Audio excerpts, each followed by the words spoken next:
First bosses. While final bosses and bosses in general are a more popular topic, first bosses are just as important. These are by far one of the most important elements at the beginning of the game, along with the first level, since they're the first major test of skill you face. And I thought it would be cool to share my top 5 favorite first bosses. There are a few rules for this list, and they're pretty big ones. 1. Tutorial bosses do not count as the first boss of the game, since it's the first major tutorial of the game. 2. Mini bosses will not be considered the first major boss. And 3. Bosses that are fought as enemies later on in the game will not count either. It may seem like a lot, but it definitely makes it easier to keep track of who's actually the first boss. Finally, it goes without saying that these are all my personal opinions. I mean, they're called favorites for a reason. With all that being said, let's do this!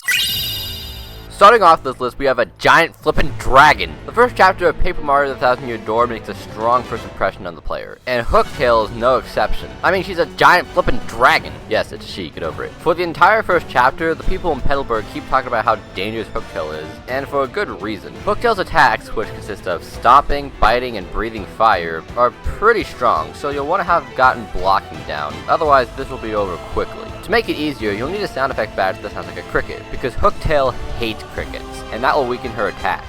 Of course, not using the cricket badge makes the battle much more challenging. Once you've lowered her health, she'll try to bribe you with coins, a badge, and sniffing her feet.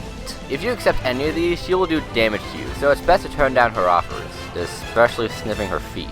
Then she will go into the stands and eat some of the audience, healing 10 points of health, and you'll have to fight her in the stands. Not gonna lie, that's pretty cool. This first boss puts a great twist in the battle system, and overall is an enjoyable boss to fight. Nothing like taking down a dragon to start off an adventure. Out of all the Wispy Woods battles over the years, Clanky Woods is by far the most creative. And dangerous, especially since Clanky can move around thanks to his drill feet. Clanky has quite a bit of attacks, shooting missiles, drilling to the ground, throwing rocks from the ground, and this attack where he shakes his metal leaves off, and a few of them even explode. But that's just the first phase of the fight. After it seems like he fell off the arena, he comes back up on a giant screw, bringing the rest of the arena with him. Now you can run on an arena similar to that of Kirby 64. However, so can Clanky Woods. Clanky uses the same attacks he did in the first phase with the addition of charging at you, which is kinda intimidating, not gonna lie. Once you've lowered his health more, he'll use the screw to raise the arena to block you in. Clanky will now shoot drills from the walls, shake more metal leaves at you, shoot missiles, and use his drill legs to pummel you. And the boss theme that plays, versus the Wicked Company, is without a doubt one of my favorite Kirby boss themes. As expected from a first Kirby boss, it's not really difficult, but it's really fun to fight a mechanized tree on a Kirby 64-like arena. Also, it wouldn't be a Wispy Woods fight if it didn't cry after being defeated. Classic. Surprisingly, for being the leader of idiots, the Mafia Boss is not only kinda intimidating, but also pretty dangerous. A Hat in Time was already up to a beautiful start, and this first boss proves that. Mafia Boss has quite a bit of attacks to keep you on your toes, spinning towards you, a supercharge, throwing his knives, creating a Mafia Ball, and even dropping stage props on you. And the more the fight progresses, the more intense it seems. He spins faster, his supercharge becomes a mega charge, and members of the Mafia charge at you while stage props are being dropped. It may seem like a lot, but it's not too terribly difficult.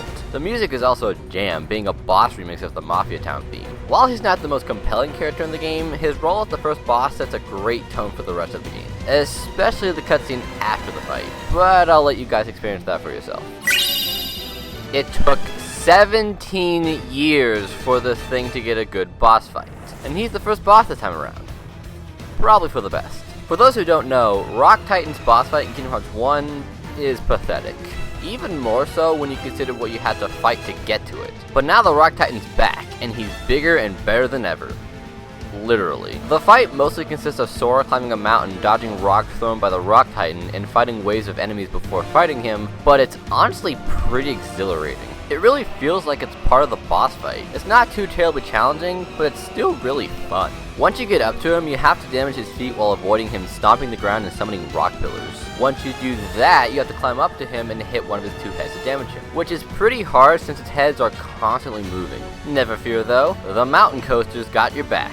Not gonna lie, shooting the Rock Titan on a Disney ride is pretty awesome. And yeah, while it's mostly shooting, the Rock Titan will try to hit you, requiring you to hit the part that's attacking you. The music is also unique since it has 4 different pieces that play in each phase, and the music is a remix / remaster of the Deep End from Kingdom Hearts 1. Again, it's not that hard, but it feels so epic every time I fight this thing. It's a great way to set up the rest of this amazing adventure. Did I mention that I love Kingdom Hearts 3? I don't think first bosses get more intense than this. The first chapter of Final Fantasy VII Remake is already amazing, but this first boss makes it even better. The Scorpion Sentinel establishes just how crazy the bosses in FF7 can get in the best way possible. This boss has 4 phases with so many attacks at his disposal. Guns, missiles, using his tail to crush you, an EMP blast, and much more. He'll also use his target scanner to lock on to either Cloud or Barrier to attack more. Like most of the robots in the game, the Scorpion Sentinel is weak to thunder magic, which makes quite the difference. In the second phase, he'll activate a defense barrier which will reduce all of your attacks and make him immune to thunder. You have to attack his fuel generator under his tail to get rid of the barrier. In the third phase, he'll unleash his powerful tail laser. Hide behind the debris given to you, but pay attention to who the Scorpion Sentinel is targeting. Use the character he's not targeting to attack him while he's distracted. And in the final phase, he'll activate an auto repair unit to heal himself. You have to destroy his left and right legs to stop him from healing. And this goes without saying, but staggering the boss can make the difference between life and death. So keep an eye on his stagger bar and pressure it when you get the chance. And like the Rock Titan, the Scorpion Sentinel has 4 different music pieces, which are an excellent combination of the bombing mission and fight on music, that play in each phase, but I'd say it works even better here. Also, the dialogue between Cloud and Barret during the fight is great, which helps give the fight more personality. This boss fight is intense from beginning to end, and I love it. This is one of the best examples of a first boss. It's entertaining, it tests everything you've learned up to that point, it establishes the tone of the game very well, and it's overall a fantastic start to a fantastic game. All of these first bosses are unique in their own way, and they're all definitely good enough to make it onto this list. These 5 first bosses are first bosses at their peak. I know this video isn't as long as they usually are, but I wanted to do something short and simple for this one. Besides, there was still a lot to say about these first bosses, which was one of the reasons this was a top 5. I might try to make more boss related videos in the future, so look forward to that. And yes, I haven't forgot about Kirby and the Battle for Dreamland, and I do have ideas for episode 4, but I haven't really been motivated to make flesh videos at the moment. Doesn't help that I also don't have a camera. I definitely want to make more episodes for Kirby and the Battle for Dreamland, so don't worry, the series isn't over quite yet.